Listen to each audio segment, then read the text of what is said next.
Hola, buenos días. Primero agradecer a Plocan la posibilidad que nos ha dado para hacer esta charla. Como bien comentó Silvana, trabajo en DS Servicios Ambientales, en este caso yo soy el director de proyectos, y bajo eso voy a hablar de 3 proyectos en los que hemos colaborado con diferentes instituciones, 3 proyectos muy diferentes uno del otro, para dar una visión de cómo nosotros trabajamos en oceanografía y cómo la entendemos. Antes de hablar, voy a dar una visión muy general de la empresa, simplemente para que entiendan cómo enmarcamos y cómo nosotros damos un servicio integral a los proyectos. Las 2 principales áreas de DC es un área de distribución de instrumental científico, de instrumental marino, ROPS, equipos de muestreo, sensorización, y un área de consultoría, donde técnicos de diferentes áreas, oceanógrafos, biólogos, electrónicos, químicos, prestan sus conocimientos para intentar asegurar el éxito de los proyectos. Como dije, vamos a hablar de 3 proyectos. Voy a hacer un recorrido con 3 proyectos con especificaciones y características muy diferentes unos de otros: Raprocan, Mar Menor y Vulcana. Empezaremos por Raprocan. Raprocan es el acrónimo de la Radial Profunda de Canarias. Es un proyecto estructural del Instituto Español de Oceanografía, que lo que trata es de cuantificar el intercambio de calor entre bajas latitudes y altas latitudes a través de la MOC, de la Meridional Overturning Circulation. Dentro de este proyecto se contempla un fondeo, el EBC, que trata de caracterizar la corriente de borde este entre Canarias y África. Bueno, dentro del EBC a nosotros nos han destinado varios retos, o nos han propuesto varios retos y varias asistencias para realizar con ellos. Uno es la asistencia durante las operaciones de despliegue y recuperación del fondeo. En este caso enviamos técnicos a los barcos para ayudar a todo el personal a hacer el fondeo y recuperación, prestando también, como decimos, instrumentación al proyecto, ya que también distribuimos. Estudio de alternativas y nueva instrumentación. Bueno, me ha alegrado ver en la presentación anterior, había un muerto triangular para el hidrófono. Ese muerto lo hicimos nosotros en DC Servicios Ambientales, diseño de Plocan, pero como digo, pues colaboramos bastante en no solo la distribución, sino en todo el proyecto, todo lo que nos deben acompañar. Aquí, por ejemplo, vemos uno de los muertos que se utiliza en el EBC. O estudio de alternativas, nuevos materiales y nuevos dispositivos para tratar, digo tratar porque es complicado, asegurar el éxito de los fondeos y no la pérdida. En este caso, pues con giratorios de titanio, que también se están utilizando aquí en Plocan, balizas de localización, tanto para localizar el fondeo en caso de pérdida accidental, como en forma de pérdida cuando sueltas voluntariamente, pero hay estado de mala mar, parece que no, pero cuesta ver un fondeo en el mar. Pues estamos instalando dispositivos de balizamiento para que nos den la posición exacta en el momento de flotación del fondeo. Todo esto, ¿cómo lo plasmamos? Después de todo esto, ¿cómo lo hemos plasmado? ¿O dónde se ha plasmado? ¿Dónde se ha publicado? Bueno, se presentó un póster en la EOF de 2014, donde se presentó... el estudio se hizo bajo MATLAB y se presentó un modelo de cómo estaba funcionando, cuáles eran las tensiones en el fondeo antes de la introducción de los materiales nuevos. Introducimos una nueva línea de fondeo con menos coeficiente de arrastre, boyas con perfiles más hidrodinámicos, y después del fondeo, para saber primero cómo habrían variado las tensiones en cada punto de fondeo, incluso cómo había variado el ángulo de caída del fondeo y dónde estaban los aparatos posicionándose, y así poder mejorar los puntos que más tensión sufrían en un fondeo. Ese es el primero de los proyectos que venía a presentar. Presentaré Mar Menor. Bueno, para el que no la conozca, el Mar Menor es una laguna hipersalina situada en la costa de Murcia, un paraíso natural, vamos, aguas cristalinas, gran desarrollo turístico, un ecosistema muy rico, caballitos de mar, grandes paradas de Posidonia que hacían de nurserying, nacras de tamaños gigantescos. Eso estoy hablando de finales de noviembre de 2016. No, un poquito antes, esta vez agosto. ¿Qué pasa? Bueno, y eso, un gran sistema turístico rodeando todo esto. ¿Qué pasa a partir de noviembre del 2016? Todo esto desaparece y el Mar Menor se eutrofiza completamente y se convierte en una charca verde, donde no se ve más allá de 1 metro de distancia, con lo cual ya no hay penetración de luz, muere toda la comunidad, bueno, creo que se tasó en el 87% de muerte de comunidad de pradera, desaparecieron caballitos de mar, desaparecieron las nacras, y en ese momento empiezan ya, pues, comerciantes de la zona, toda la parte del Mar Menor que vive de verdad, tanto de la pesca como del turismo, se moviliza. ¿A qué lleva esto? A que la región de Murcia se pone las pilas y en colaboración con el Instituto Español de Oceanografía, que tiene una sede en Murcia de ese servicios ambientales, y la Universidad de Las Palmas de Gran Canaria, nos piden que acudamos para allá para tratar de hacer un estudio de cómo solucionar el problema. Eso es lo que nos piden. Nada más llegar allí te das cuenta que antes de intentar solucionar el problema hay que hacer estudios previos, porque no existía prácticamente bibliografía sobre corrientes en la zona, una batimetría de alta resolución. Entonces lo que planteamos en conjunción con esas dos instituciones es hacer 4 campañas, repartir 4 campañas durante un año. ¿Y cómo lo planteamos? Primero, estaciones puntuales para medición de toda la columna de agua, parámetros físico-químicos, y una serie de transectos de alta resolución con ADSP para realizar el estudio de las corrientes del Mar Menor.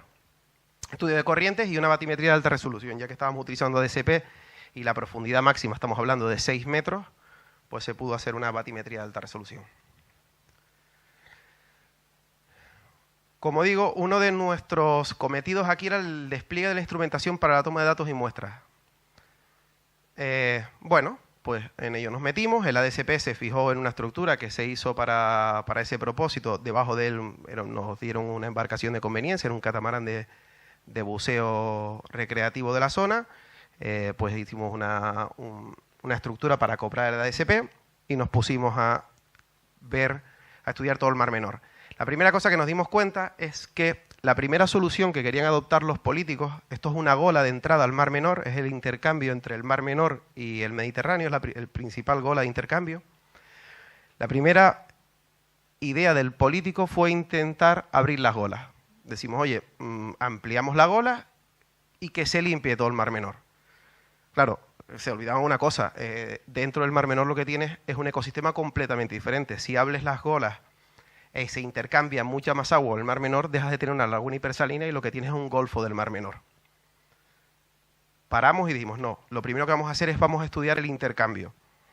Entonces, en este, que era creo que este tenía el 80% de intercambio del Mar Menor, situamos un ADSP también fondeado, con una sonda multiparámetro, para estudiar la corriente de entrada y de salida que estaba teniendo el Mar Menor, con sus parámetros. Sobre todo para tratar de buscar la tasa de renovación de todo el agua del Mar Menor. Después de tener, cuando tengamos el campo de corrientes dentro del Mar Menor, estimar la tasa de renovación del Mar Menor. Como digo, esto se hizo durante un año, fueron 4 campañas, y todos estos resultados... puse un vídeo, como siempre este tipo de cosas tiene... mucho seguimiento público. Este es el catamarán que les estaba hablando que nos dejaron para hacer los estudios. Doctora Magdalena Casiano, Melchor González Dávila de la Universidad de Las Palmas. Se montó un laboratorio a bordo, sonda multiparámetro, y tanto a bordo como todo, fijación de oxígeno disuelto para hacer allí directamente las analíticas. Como digo, eran 6 metros de profundidad, así que se utilizó una nisque horizontal en vez de vertical para poder llegar al suelo, al fondo. Interesaba coger todo esto. Todo esto se plasmó en el estudio oceanográfico integral de alta resolución de la laguna costera del Mar Menor, Murcia. Como digo,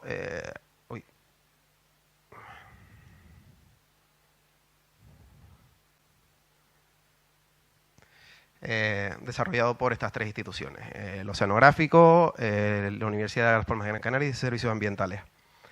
Este fue el informe final.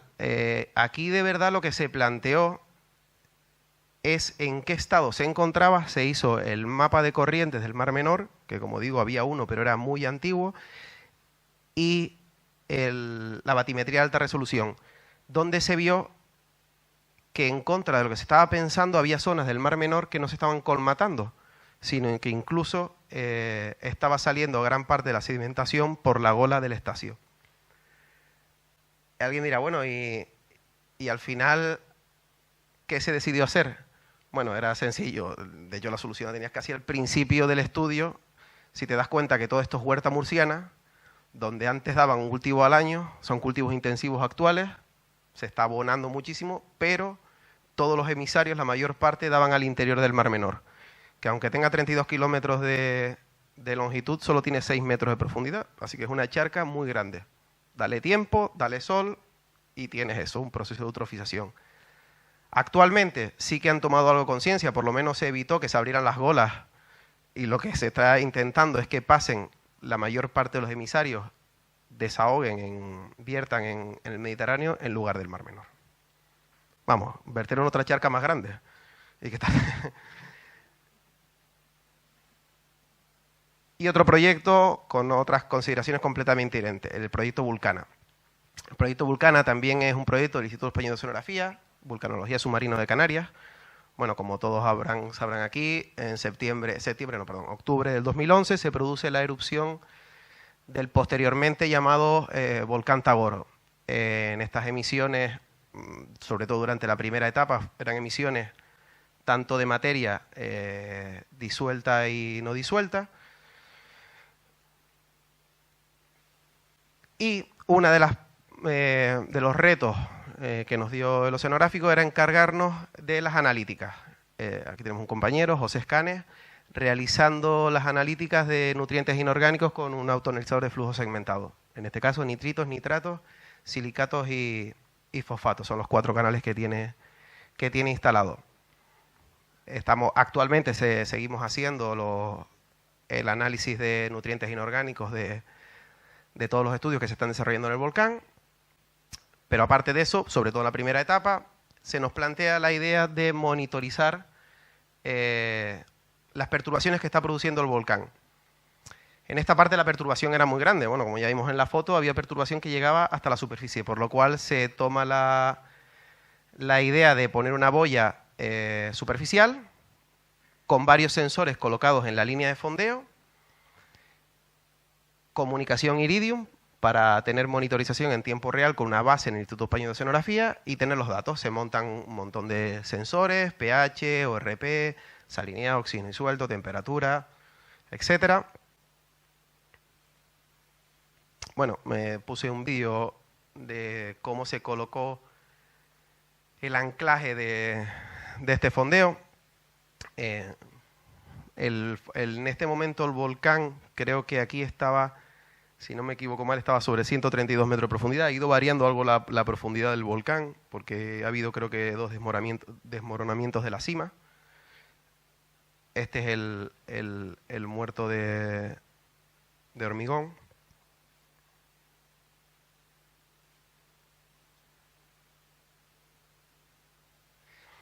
Este fondeo fue diferente a los que solemos hacer o la parte de asistencia diferente. Estos son las boyas ya de las triboyas que mantienen al fondeo en vertical, bajando hacia el fondo.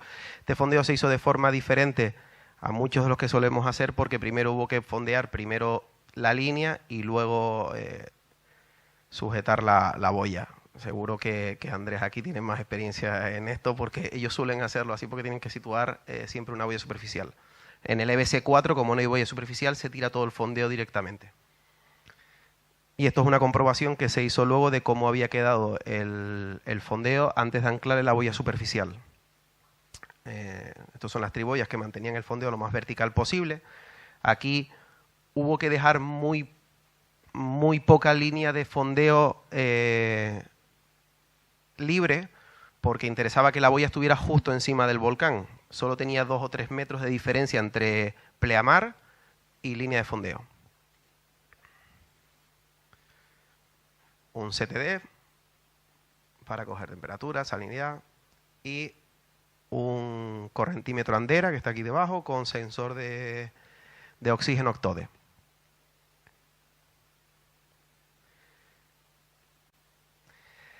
En la segunda fase del volcán, ¿qué es lo que pasa? Deja de emitir ya sólidos en suspensión y se nos plantea, ya no existe perturbación, sino en los primeros 50 centímetros más pegado al sustrato, al fondo del volcán o a la cima del volcán. Y entonces el investigador nos plantea que hay que hacer el fondeo pegado completamente al fondo. Cambiamos la idea y lo que metemos es en un bloque de hormigón un grabador submarino con hidrófono, geófono, CTD y ORP. Con lo cual tendríamos los movimientos sísmos que está haciendo el volcán, oiríamos el volcán y un pH y ORP para medir las variaciones de pH, porque lo que está es desgasificándose, formando CO2, con lo cual está variando el pH. Todo ello, además había que mantener otra cosa, en este fondeo no podía haber boya superficial, tenía que estar todo autocontenido en profundidad. Bueno, pues por eso realizamos este tipo de diseño. Aquí vemos cómo se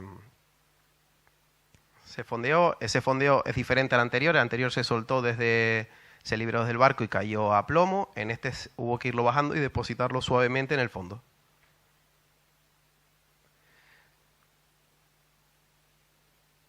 Este es el fondeo cuando se recuperó ahora, después de 6 meses.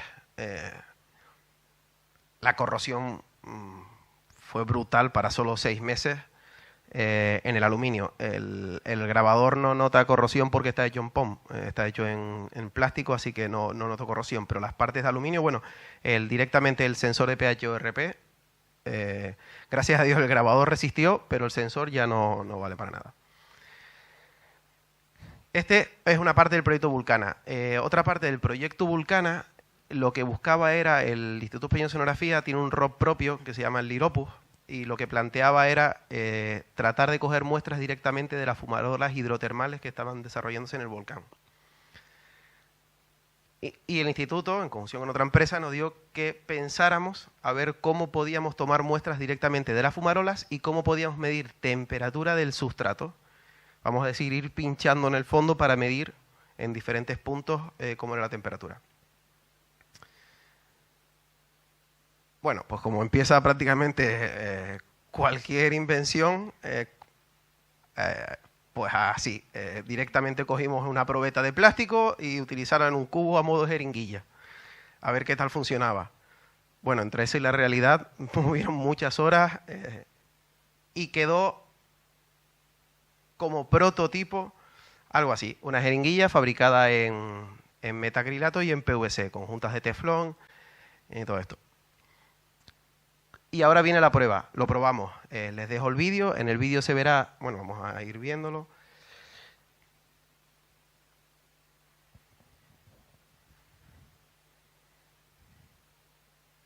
Este es el ROP LIROPUS del oceanográfico, donde le hemos incorporado la jeringuilla con el tubo que entraría en las fumarolas térmicas, y aquí vemos cerrando, por ejemplo, después de recogida de muestras, cerrando.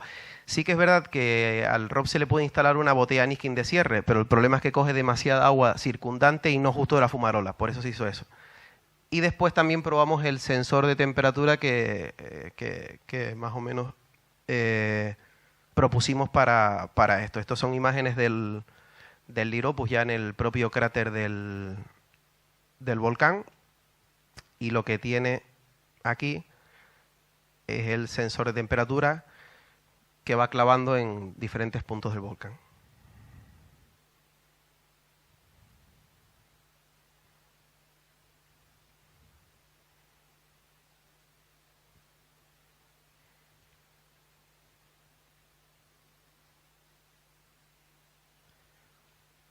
Las imágenes están todas filmadas con un RAW propio de DC. Tiene dos sensores, hay uno que parece que está suelto, pero no es que esté suelto, es porque queríamos ver el incremento de temperatura dentro del sustrato y fuera del sustrato. Bueno, esos son los 3 proyectos que le quería presentar y cualquier pregunta que tengan, si tienen alguna.